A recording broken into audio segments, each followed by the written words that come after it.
Howdy Crossroads, and welcome back to Crossroads Football Live. I'm Sports Director Gino Perez, and I'll be your host tonight. We are in the final week of high school football regular season, but don't be down because we still have 2 more weeks of Crossroads Football Live for the playoffs. Now let's head on out to Hallettsville, where sports reporter Tanya Chalikian is live for our game of the week. Tanya? Coach, you guys made every single extra point tonight, including the field goal that you guys had early in the game. How big was that after last week's game? Oh, it's huge. Anytime our kicking game is effective, I was proud of Chase tonight and the line in front of him. That was just a big part of our game plans to improve that. Coach Barnes did a great job, Ryan Barnes, for us this week, getting the kids ready in specialty groups, and the kids performed well there. Price Pruitt left the game late in the first half. Should Brahma fans and community be concerned? Well, I think, knowing Price all these years, I feel like he's going to be back. I think it's minor to him. I'm sure it's pretty painful, or he wouldn't have been out he would have been out there on the field, but knowing him, he'll be back, going, pretty quick. Cameron Elamia and other running backs stepped up. What do you have to say about their performance? Man, it's just, everybody stepped up. Offensively, I thought we did real well tonight overall. We need to get rid of the penalties and the fumbles, but offensively, they did pretty good out there. Offensive line stepped up. We still need to work on our passing game, but everything's, it's curable. We can correct a lot of those things, and we're still improving. We're still young. Well, thank you so much, Coach, and congratulations on the last game, winning right before heading to playoffs. Thank you so much. Thank you. Back to you, Gino.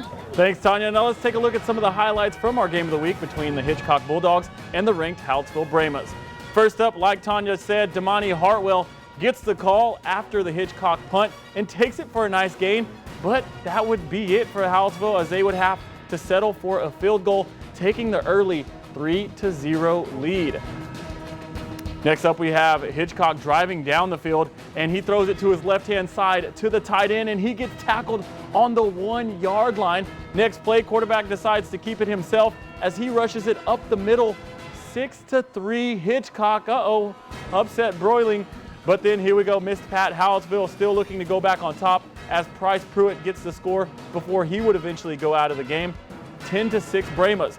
Price Pruitt again getting the call, this time with a screen, as he makes a few people miss, cut back inside, and he takes it in for the 30-yard pitch and catch. 17-12 Hallettsville. The Brahmas are just starting to get on a roll as they keep going, and Hallettsville would pick up the win 45-24 over the Hitchcock Bulldogs. Now let's go ahead and check back in with Tanya, who is with quarterback Trace Patek on his first game back as a starter. Tanya? Trace, this is your first start after getting out in week 7. How big was it for you?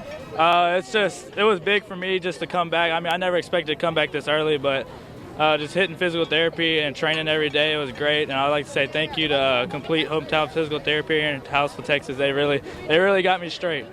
I know you're doing ads here, but I guess good advertising, Trace.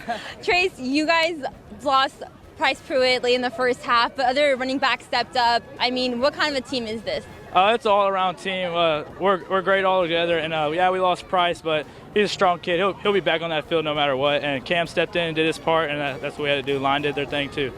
And Trey, you said you're feeling a lot better. Playoffs are literally next week. What can we expect from you guys? Just same thing as we did tonight. Just coming out every day and just executing what we have to do. Execute on offense, and our defense keep playing great like they have been. And you had your senior walk. What does that mean to you? It means a lot to me and my classmates. It's a big deal to us, and it's just sad to say that it's my last game here in Hallettsville. It's a great town. Well, thank you so much and congratulations. Thank you. Gino, back to you. Thanks, Tanya. Now, after getting knocked out of the state rankings and losing the de facto district championship game against Edna, the Industrial Cobras have to bounce back now against the Goliad Tigers, who are also heading to the playoffs.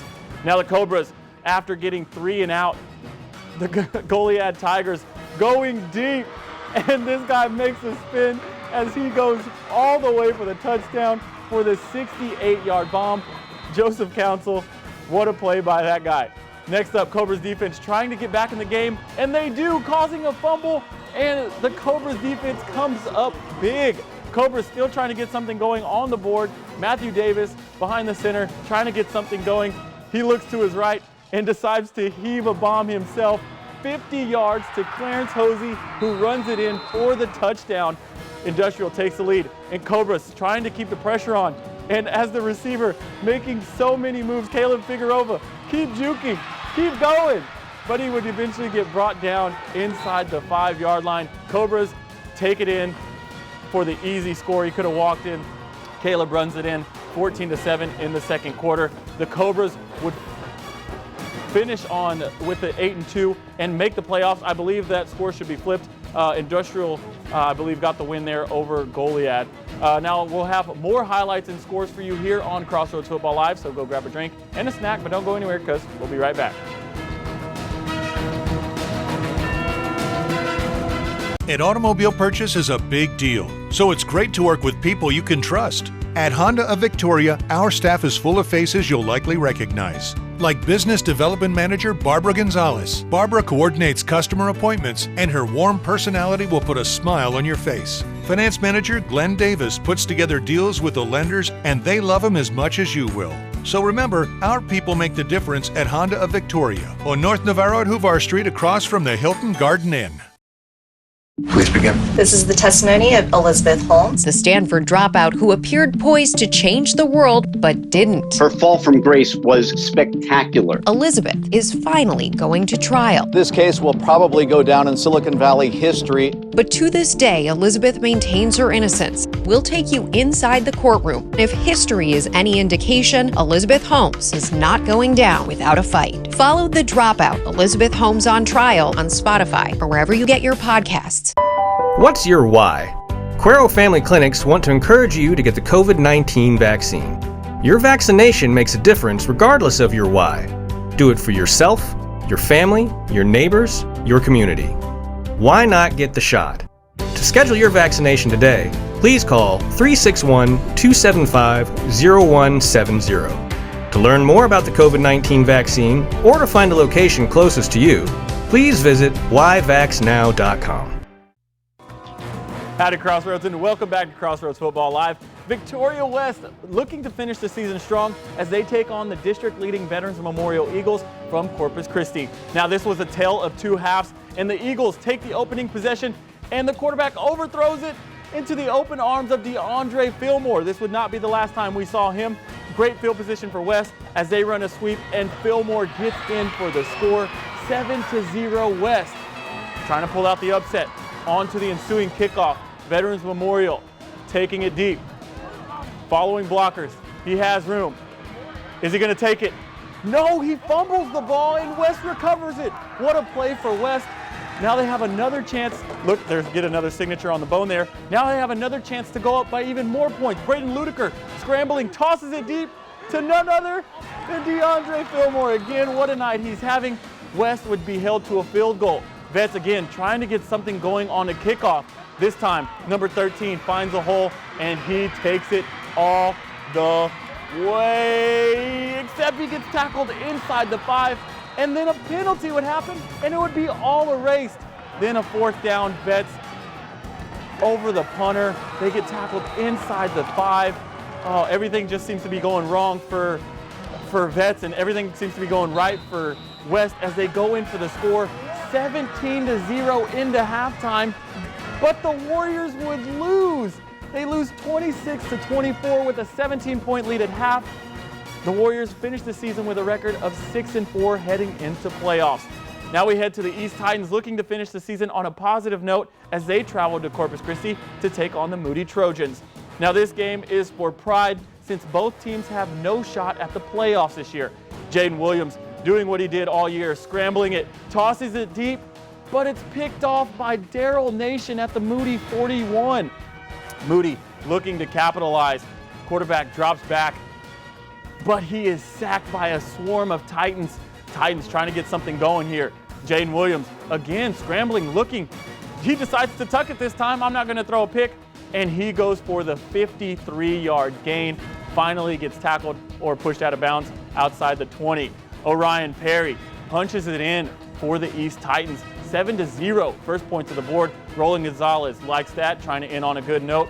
Daryl Nation this time takes it on the offensive side of the ball, and he takes it 35 yards in for the score. 7-7 game, and the Victoria Titans in on a positive note, 51-44. What a high-scoring game that was. The Titans would finish with 6-4 record, just outside of the playoff picture. Now we head to the Calhoun Sand Crabs as they take on Corpus Christi Cal Allen Wildcats for their season finale. Late in the first quarter, the game is scoreless, and the Sand Crabs go for it on a 4th down, but the Wildcats defense comes up big with the stop. Coach Phil Donner there attempts for a rare pass attempt as he goes quarterback looking deep, and it's caught, and he does get tackled in. Skylar Rubio for the 7-0 lead over Calhoun, and fans are happy about that. Now right before half, Port Lavaca trying to get something going, but it's fumbled, put on to the ground, and Wildcat pounce on it with just 25 seconds left in the half. Now Cal Allen trying to get something going, just handing it off in for the easy 1-yard score as they go 14-0 into the half, and Cal Allen still getting the win there, 33-21. Calhoun will finish 5-4 on the season. Cuero now heading on the road to take the Gonzales Apaches to close out an impressive season for the Gobblers so far. Now free play for Cuero as offsides, but Jerry Rosette still finds wide out Xavier Durham, who throws a stiff arm and runs in for the score. What a play for Cuero there. Cuero continuing to try to get stuff going on offense. This time it's the Tyson Williams. Tyson Williams breaks a person off, and he takes it to the left-hand side all the way in for the score, 16-0 Cuero. This might as well just be Cuero highlights because it's all Cuero. Rosette dropping back, and he throws it to LeBron Johnson on the left-hand side, makes people miss, and he takes it all the way up the middle for the score. Cuero just doing what they do best. This was a blowout, 51-6 over the Gonzales Apaches. Oh, what a play there. Now, let's go ahead and go to Lavaca County and see how the Shiner Comanches are doing against the Schulenburg Shorthorns. 21-yard run here by the big man. Here he goes. I just love seeing this guy run. I'm telling you, he has so much skill, so much power. It's hard to stop that man, and he has fun doing it. Now, after a 3-and-out by the Shorthorns, Dalton says, it's my turn. Let me show you what speed really is as he takes it 78 yards, 2 plays, 2 touchdowns, 2 brothers for Shiner. Oh, they're too bad they're the number 2 team in state right now. Late in the first quarter, Doug, it's again, I mean, it's 3 yards out. He's going to get it 20-0 for Shiner. Shiner would pull up the win 46-2. Now let's try to knock out all of these full screens here of the scores. 56-21, El Campo beats Needville. What a win for them. Now, Refugio staying undefeated, heading into playoffs, 68-0 over Freer. Yoakum pulling up the shutout over Hempstead, 54-0. Runge Yellow Jackets fall to Yorktown. Yorktown winning 49-7. Versati Falcons, St. Joseph, they get their first win in district, 55-24. What a win for the Flyers. Now Bay City, they fall to the Stafford Spartans, 43-6. And the Tidehaven Tigers 49-8 over Danbury. And Ganado, a close win, but they get it over Flatonia 33-32. And Mathis winning over Palacios 30-28. Now Wharton, they fall to Royal Falcons 37-21. They stay to 0-10 on the year. Well, that'll do it for this edition of Crossroads Football Live. Don't forget, we still have 2 more weeks of CFL. Thanks for watching. And if you need a score update, just come to Crossroads Football Live. Good night, Crossroads.